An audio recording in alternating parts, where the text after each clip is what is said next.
tulitunga sala ya kuombea uchaguzi uwe wa haki na amani. Na sala ile ilikuwa ni fupi kweli, ili tuweze kuisali. Na tulisali hivyo kwa lengo jema kabisa, Mungu asikilize, kwa sababu ametuambia ombeni mtapewa, tafuteni mtapata, pigeni hodi mtafunguliwa. Tuliomba uchaguzi wa haki na amani, na Mwenyezi Mungu ametujibu. Tusiseme hakusikiliza sala zetu au sala yetu, ameisikiliza, lakini wachache hawakuisikiliza, na hao ndio wametuingiza kwenye kuchafua sura ya Tanzania baada ya miaka 60 ya uhuru. Wengi wamefariki, wengi wameuawa, na wengi wamejeruhiwa na wana majeraha ya risasi. Sio hao tu, lakini hata sisi pia tumejeruhiwa. Tulizuiliwa hata kwenda kanisani kusali, tulizuiliwa kukusanyika, tulizuiliwa kutembea. Tumeonja jiwe la joto na joto la jiwe. Tungeendelea wiki 2-3 hivi, watu tungekufa njaa. Lakini yote hayo ni matokeo ya dhambi. Dhambi kwa nani? Siko hapa kuhukumu, lakini ukiipuuza haki ya Mungu, haya ndiyo matokeo yake. Ukiipuuza haki ya Mungu, hakuna upendo. Ukiipuuza haki ya Mungu, hakuna amani. Haki ya Mungu ni msingi na ni mzizi wa yote ambayo tunayafanya. Watoto wetu wakisikia sasa hivi hata jogoo anarukaruka kule na kupiga mabawa yake, watadhani ni risasi, kwa sababu hawakuwahi kuzoea. Watoto wengine hawajaenda shule, ni waathirika. Wazazi wengine wanalia watoto wao wamefariki, ni waathirika. Baya zaidi, wapo waliofariki ambao hawakuwa kwenye maandamano.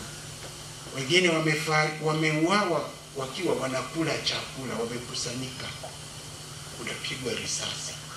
Tabia hii haijawahi kuonekana, na hii sio utu, na huu sio Tanzania. Tumechafua, tumeinyea nchi yetu, inanuka mavi, tena mavi ya kuharisha.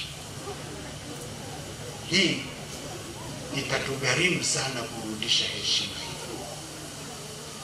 hii, itatugharimu sana kurudisha heshima hii. Na ninajua kabisa wakati mwingine inaweza ikawa imetoka oda, twanga kila mtu, ua. Kwa nini unaua? Lengo si ni kuzuia maandamano yasifanyike? Kwani uwaji ndio njia pekee ya kuzuia maandamano? Hapana, tuna njia zingine pia. Kuna magari yenye maji ya chumvi na pilipili. Tungeyatumia tu hata hayo, tukawarushia watu, wakawashwa machoni, wakarudi, wakajikuna mwili mzima mpaka hata wavue, sawa tu, lakini haujamuua. Sasa risasi hairudi nyuma, na mbaya zaidi wale ambao wameuawa wakiwa nyumbani. Nasema hii ni hatari. Baada ya miaka 60, baba wa taifa alichukia mauaji, na ndiye tunayemnukuu mara kwa mara. Waanzilishi wa taifa hili waliomba amani, umoja, mshikamano. Vyote vilipatikana bila mauaji. Hata uhuru ulipatikana bila mauaji. Tumefikia mahali pabaya. Hao wote ni majeruhi. Hata wauaji nao ni majeruhi, na waliojeruhiwa kwa risasi ni majeruhi, na sisi sote tumejeruhiwa. Tunapaswa kuwa na haki ya Mungu kwa kuzaliwa. Sisi tumezaliwa na Mwenyezi Mungu akatupa zawadi ya uhai. Ni yeye tu mwenye mamlaka ya kutunyang'anya. Basi wengine wanageuka kabisa kuwa ni wafuasi wa mila na desturi za kutoa uhai badala ya kuulinda na kuutunza. Madonda na majeraha ya dhambi ya kutokuisikia sauti ya Mungu inayosema usiue, inayosema heshimu uhai, inayosema mpende Mungu na umpende jirani yako. Mila na desturi hii siyo ya Kitanzania, imetoka nje. Ni nje ya mioyo yetu. Manake kuna nguvu za shetani zinazotuhangaisha sasa.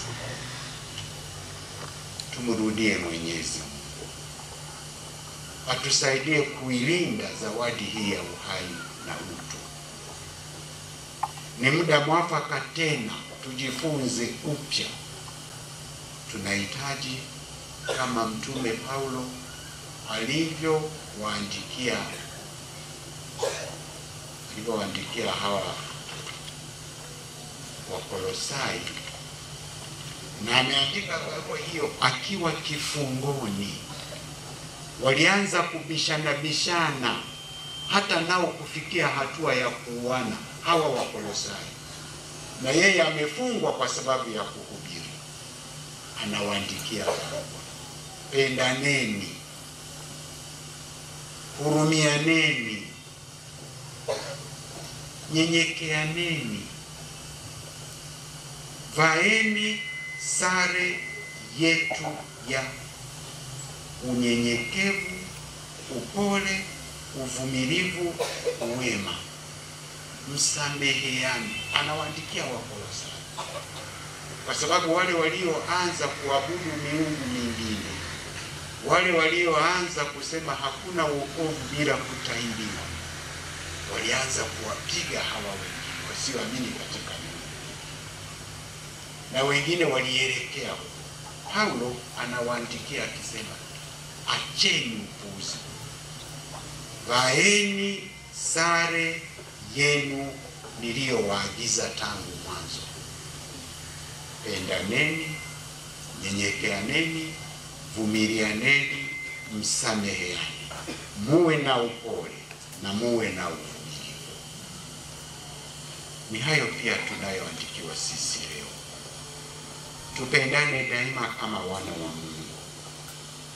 Na hiki ndicho kifungo cha umoja wetu na amani, ambavyo vyote hivi vinatokana na kuishi haki ya Mungu.